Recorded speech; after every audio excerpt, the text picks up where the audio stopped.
Well, Thank you for having me.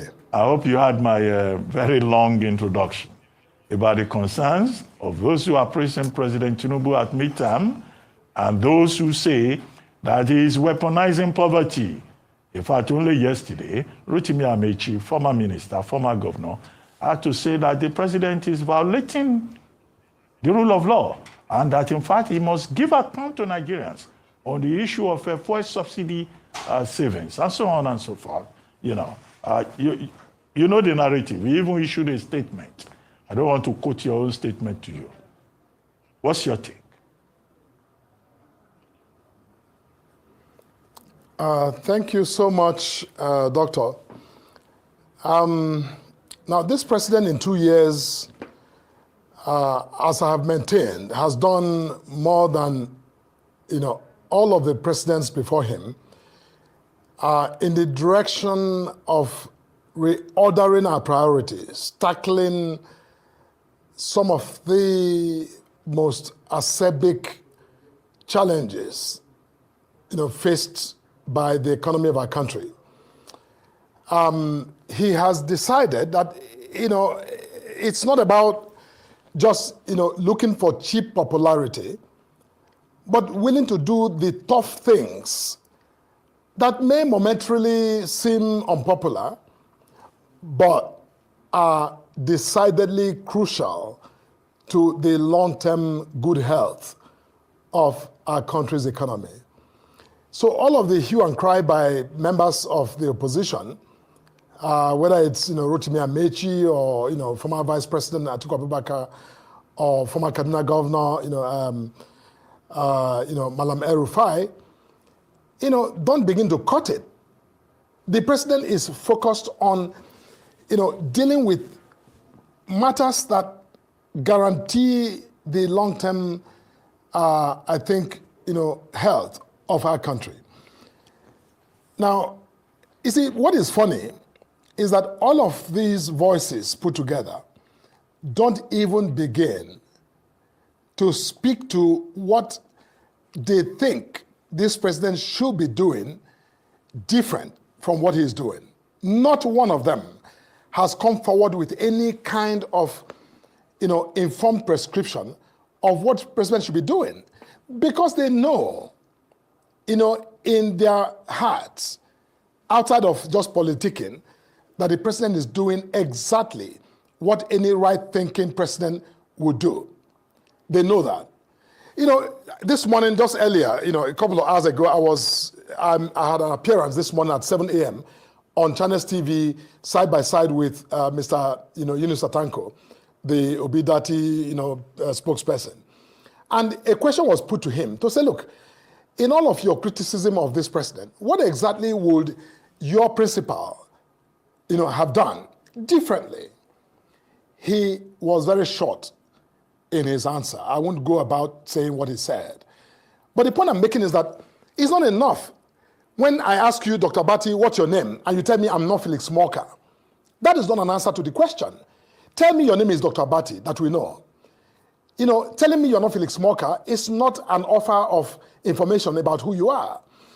Now, when these characters in the opposition decide that all they have to offer Nigerians as an alternative is to condemn President Bola Ahmed Tinubu and his policies, and they think that that's sufficient to sway these nearly 300 million Nigerians who are smart and discerning, that this president has not done well, you see, I think they need to go back to the table and think more clearly. As far as we're concerned, this president, whether it's the 30-kilometer launch that you referenced, why not? When have we ever, as a country, embarked on a project that critical and that ambitious to build a coastal highway, through from Lagos all the way to Calabar? We haven't had that. We have had the Lagos-Ore Expressway, and we know, being just the single, artery of, road infrastructure that links, the southwest to the southeast, we know the pressure and the burden that has imposed on, transportation of goods and services. We have a president that is saying, look, time has come to do something drastically different, to set Nigeria straight and position this country for growth and sustainable progress. By embarking on that, even if it's 1 kilometer that was, launched, it is, again, an acknowledgement of progress. And there's nothing wrong, Dr. Abati, with acknowledging progress. Nobody is saying that the 700-kilometer road has been fully built. 30 kilometers is a step along that way.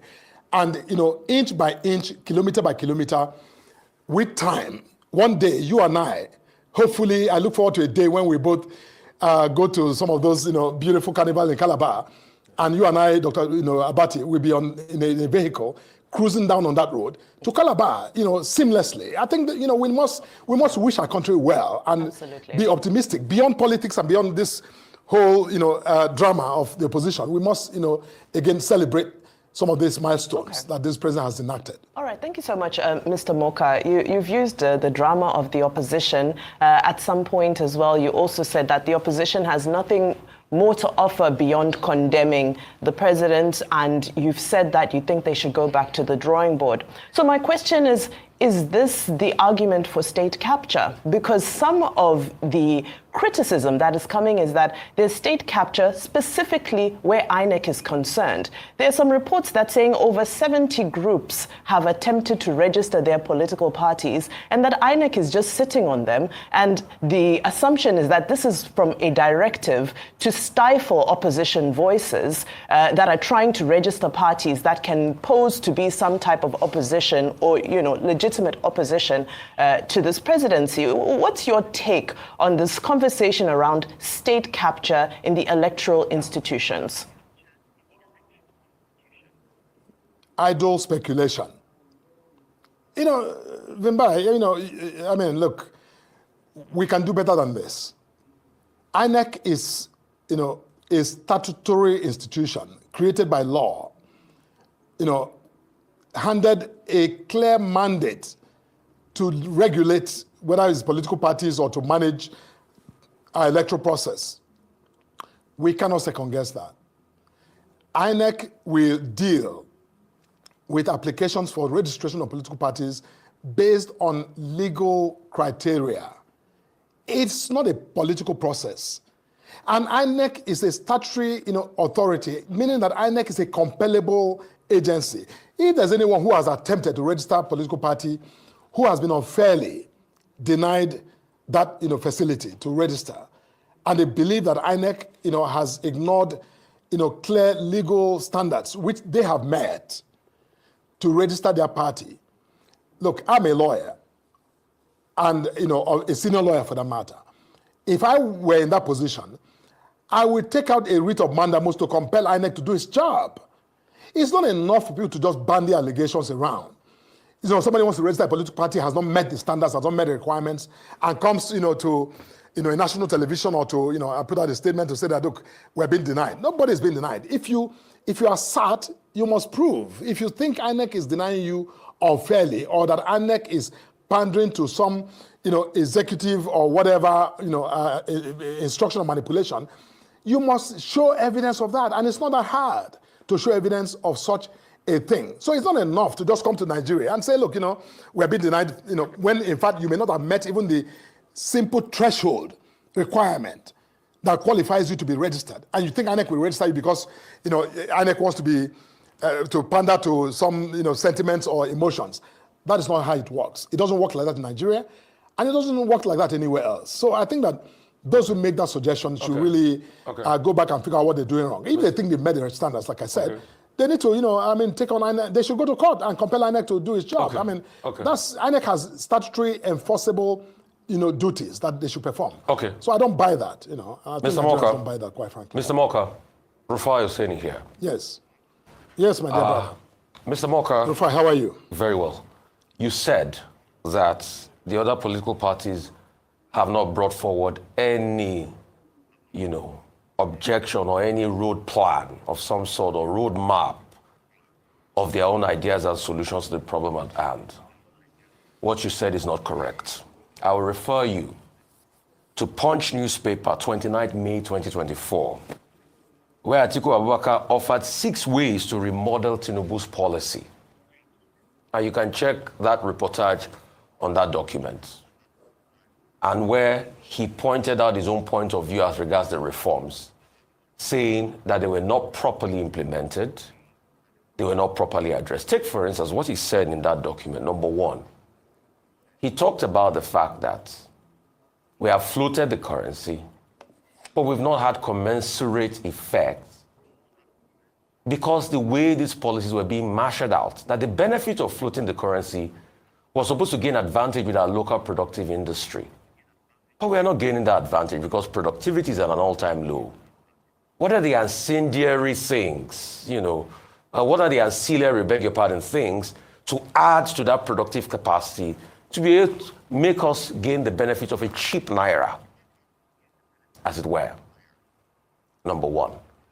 Secondly, you talked about the coastal road that has a lot of transparency problem.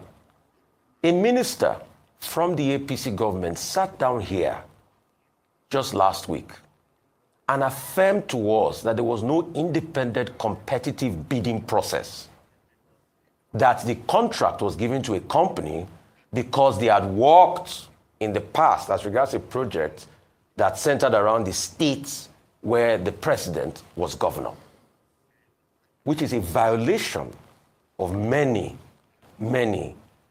laws of competitive bidding in the country. He said it, not my words. I also did ask for cost per kilometer of the project concluded. He said he will have to iterate the cost. But he said the first project cost they iterated was supposed to be 4 billion per kilometer, but I'm asking for the concluded cost per kilometer, which is a case of transparency issues. Leading up to that coastal road, we also talked about EIA and other sundry problems around the coastal road. The increase in electricity tariff, which my colleague Vimbai reported today, has led to people that can even afford increased tariff to go to other forms and go off the grid. So these are the multiple problems on ground. And you can also check that reportage of 29 May 2024, where Atiku Abubakar responded to all these things boldly, sir.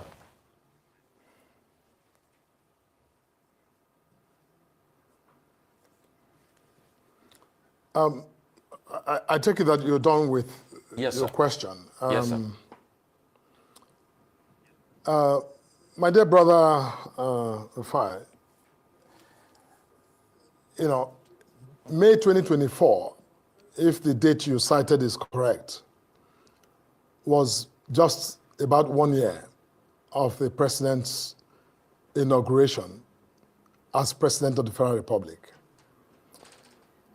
And Atiku Abubakar, quite frankly, I'm not familiar with whatever documentation or suggestions of alternatives that Atiku Abubakar made. But what I do know, and I would think what Nigerians know, is that Mr. Alhaji Abubakar, the former vice president, in his campaign for the office of president in the 2023 electoral cycle, was very clear that he would take out fuel subsidy. Rufai, there's no romantic way to remove any system of dependency of anything. If you bring your friend to live in your house for 10 years without rent-free, and you provide him breakfast, lunch, and dinner, the day you decide that you need that space and you need him out to go commercial and rent his own space, I bet you that individual, even if he doesn't tell you, will feel like you are putting him out into the cold because he's become accustomed to living, life in your home for free. There's no way, all of these stories, told by everybody and by anybody, whether it's Atiku Abubakar or Peter Obi or, even my bosom friend, Professor Patu told me about how, President Tinubu could have, done the subsidy in a way that is, very, romantic. And look, there's no such thing. There's no such thing. It's about relative impact. What is important is that there was the need, the real self-evident need for us to tackle those problems. And I think that in fairness to even some of the opposition figures, they too were very clear that they would do the same thing. Now, this revisionist idea, what you call alternative, suggestions by Atiku Abubakar, now because, in hindsight, 1 year later, you are not the president, you campaigned to be president, you were not elected, and the man who became president is enacting policies that, clearly, are superior even to your attempt to, suggest, a policy position. You now begin to second guess and, talk about, maybe you should have been 6 months later or 3 months later or done with this and that. Look, all that is neither here nor there. What we are dealing with today, and I think that the result of this president's, bold, strategic intervention, demonstration of political will to tackle that elephant in the room that was sitting there for decades, that no president before him had the audacity and the political will to tackle, that I think is, worth celebrating, because it set this country at a fundamental level straight.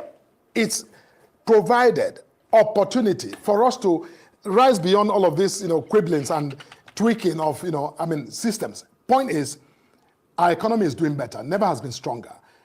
The macroeconomic evidence is there. You, on this station, I watch you every day and I hear you, say them. But, yes, whether we want to acknowledge them the way we should acknowledge them is a different matter. But, I think everyone is clear. International institutions are also clear about this.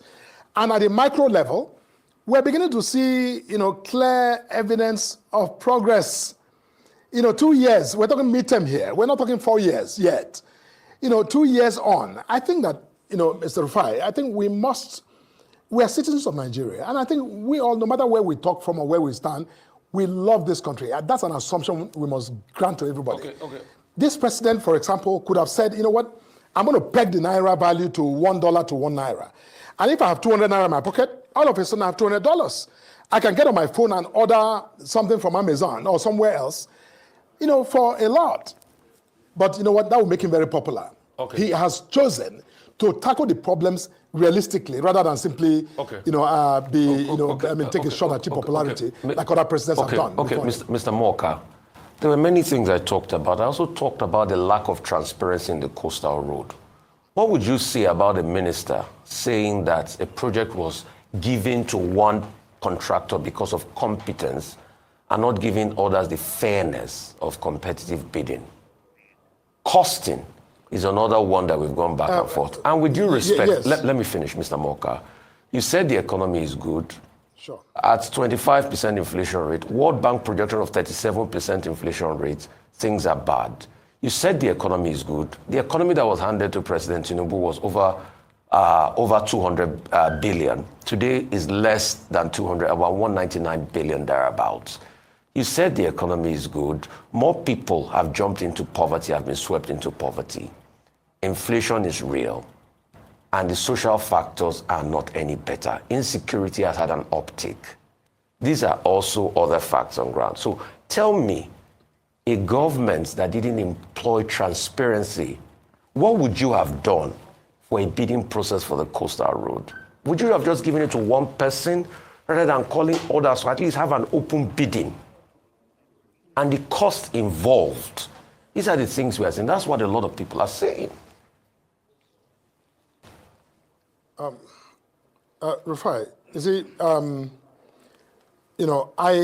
I listened to parts of your interaction with the Honorable Minister for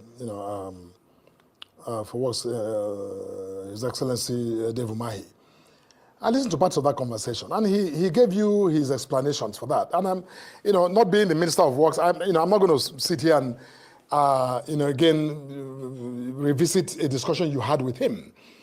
But he gave, in my understanding of your discussion with him, his explanation for how that process was determined. And, if there are, consequential issues you want to take up with him, please do. But as a citizen and listening to your discussion with him, I don't see what was, untoward for a program of that magnitude. You have said, even on that show, you acknowledge the size and the complexity of that road. I mean, this is one superhighway that we have not done and clearly have no experience of doing in the history of our country. So, again, officials who are appointed to, do job like the minister is, saddled with, they are the ones who must make decisions, and you have a right to, come to them with, criticism or observations about what they've done or how they have not done it. That's within your remit as well, as a citizen and as a journalist. I won't, say more on that.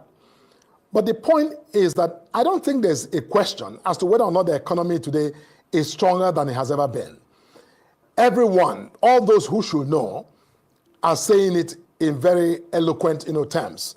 Whether it's Modi, whether it's, all of the other rating agencies, globally, the World Bank, the IMF, everybody acknowledged. And locally, we're seeing that result. Look, Rufai, I think, let's not set ourselves back in conversation, looking at, framing these questions the way we are. We can say, look, we can acknowledge, we can, agree that things were really horrible and they're getting better, and that the markers look good.